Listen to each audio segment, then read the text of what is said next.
Hi, I'm Andrew. This is Harley from Know Thy User, a podcast by Rival Mind. Well, Harley, I'm excited to be here today. We are going to be diving into one of the most common questions we get asked from our prospective clients and even current clients. Yeah.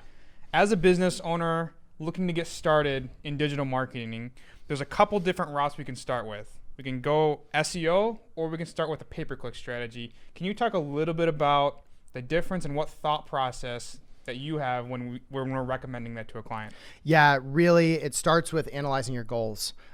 What do you want out of what you're going to be investing in? Do you want a quick marketing push or a way to get some quick visibility when you're weak as far as online presence goes? Or are you really looking to invest long-term in your website and build that expertise, authoritativeness, and trustworthiness that Google's looking for from a website? Because that's really the basis of how these websites get ranked. There are, of course, a whole host of other factors, but really Google's looking for you to communicate expertise, authoritativeness, and trustworthiness. And so that's kind of the basis of SEO. Yeah, you bring up a good point. SEO, a little bit longer term strategy, right? Mm-hmm. In terms of the other side of that, pay-per-click, a little bit more get things going quicker. Tell me a little bit about pay-per-click and the difference from SEO. Yeah, so pay-per-click, like we said, it's very targeted, used for a quick marketing push or to augment another strategy. We oftentimes refer to pay-per-click as kind of like renting an apartment. You put the marketing dollars in, you create the ads, you run the ads, you get some results right away, but then you turn the ads off and it's gone. There's no equity or value built. Just like when you're renting an apartment, you pay the monthly rent, you get the keys, you live there, and then when you turn in the keys and you sign out for the last time, you don't take anything with you. And so that's the polar opposite of SEO. SEO is like a long-term cumulative approach that the more you build content, the more you invest in keyword optimization, the more value you put into your website. When Google finally starts to realize that value, it lasts for a long time.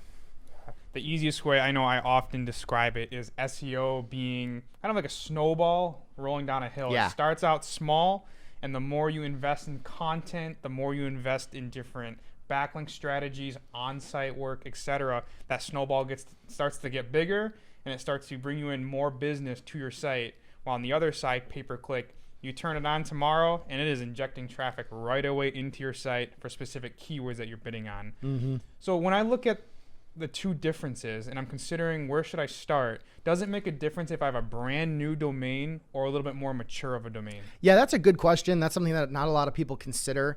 We find at Rival Mind that when a website is brand new, not necessarily just the website, but the domain itself, we'll get a client that comes to us, hey, I just came up with this domain yesterday and bought it on GoDaddy. Those websites, because Google has no idea who you are or what you are, you just kind of came out of thin air yesterday. Yeah. It's going to take a little bit of extra time, investment, and strategy to communicate those, three things that we've talked about: expertise, authoritativeness, and trustworthiness, because that's, what Google wants to see. And so newer websites, newer domains typically have a little bit of a longer road. Mm-hmm. But mature domains, there's also a secondary strategy that can be deployed there and augmenting either an SEO campaign with PPC or augmenting or supporting a PPC campaign with a successful SEO campaign and running them both concurrently. Yeah, because a new business looking to get started, an SEO strategy might take a few months to get going, right? So a pay-per-click strategy, running ads on a platform like Google Ads or even Bing Ads or even any sort of social media advertising really kind of falls under that paid advertising category, can get you traffic quick, while an SEO strategy potentially is going to take a little bit longer. Yeah. And I know some of our most successful clients have both running at the same time. So talk a little bit about how pay-per-click works alongside an SEO strategy. Yeah, so for someone who's running a successful SEO strategy, take local SEO, for example. I'm running an ice cream shop down the street, and I know that people are searching the phrase ice cream shop near me or ice cream shop St. Charles, Illinois, or what have you. They're already going to rank there if they're having a successful SEO strategy. They're going to be in that map pack if they're doing it right, which most clicks go there anyway.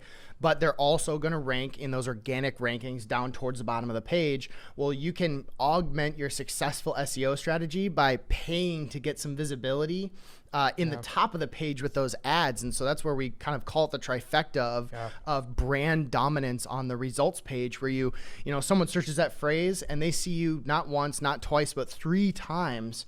And they're like, wow, you know, there's a reason this company, subconsciously, of course, there's a reason this company is here.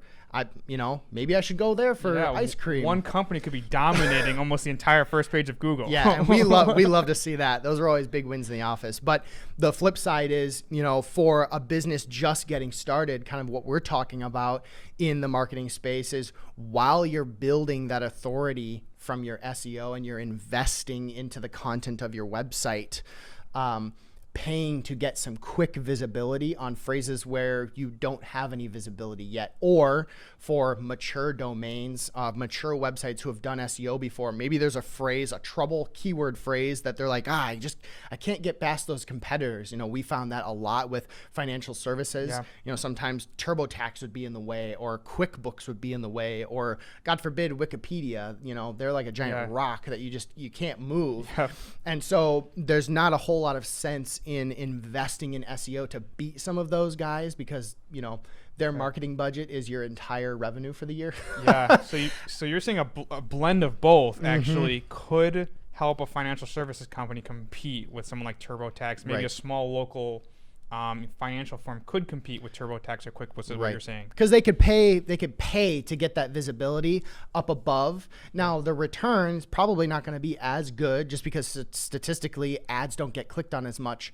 However, if there's something that you're not ready to invest $250,000 in to get that visibility, you could pay $10 a click, $15 a click to at least generate something to get your company there. And so, we talk about it all the time, holistic approach, running both at the same time, having different uses. And that's part of the benefit of having a company that knows this, so that you can ask them, hey, what are we succeeding in that we could support with PPC? And where are the areas that we're struggling that we could either invest in with SEO or dip our toe in the water with some PPC? Yeah. So one last question before we wrap up that I have for you is, a lot of times pay-per-click can actually inform SEO strategy because there's a little bit of a trial and error component of SEO. Well, with pay-per-click, it's immediate. We can turn it on, and we're getting traffic for specific keywords instantly. So can you tell a little bit before we wrap up, how does pay-per-click inform SEO strategy? Yeah, so we often use it as a way to test how people will behave. A lot of low budget or basic starter SEO and PPC campaigns are going to the same page as an SEO campaign. So we can pick a keyword phrase, you know, maybe it's tax resources for small businesses. And if we have a page on our website that's not quite ranking there yet, or we haven't made that page, but we know we want to rank there, we can pay to get some visibility for the website in that keyword phrase. And then we can watch to see, hey, how people that are searching this, when they see us, when they click on our ad, do they convert? Do they stay on the website? Do they bounce right away? Do they go somewhere else? And so if we find that, hey, you know, we did a good job with this ad, a lot of people came to the site and they actually did what we wanted them to do, well, then it makes sense to take it back to our SEO team and say, hey, SEO team, here's what we found. You know, over the month we had 50 visitors. 4 of those visitors filled out a contact form and 2 of them became a client. Well, now we need to invest a good chunk of marketing dollars in getting there organically in the rankings, so that we don't have to pay competitive pay-per-click advertising fees. Because once you're there in the organic rankings, Google says, hey, you deserve to be here. And so I'm going to keep you there for a long time. Unless you do something to mess it up, you're going to be there for a long time. And so that's when it becomes financially advantageous to have that SEO strategy. Yeah, well, thank you, Harley, for all of that. I know there's a lot that different avenues we could go down here, because over the years that we've even worked together, we've seen the most successful clients be as a result of having both a pay-per-click strategy and an SEO strategy running alongside each other. And really, they help each other and they inform each other. For sure. But we're out of time for today. So thank you for joining us on Know Thy User, and we look forward to seeing you next time.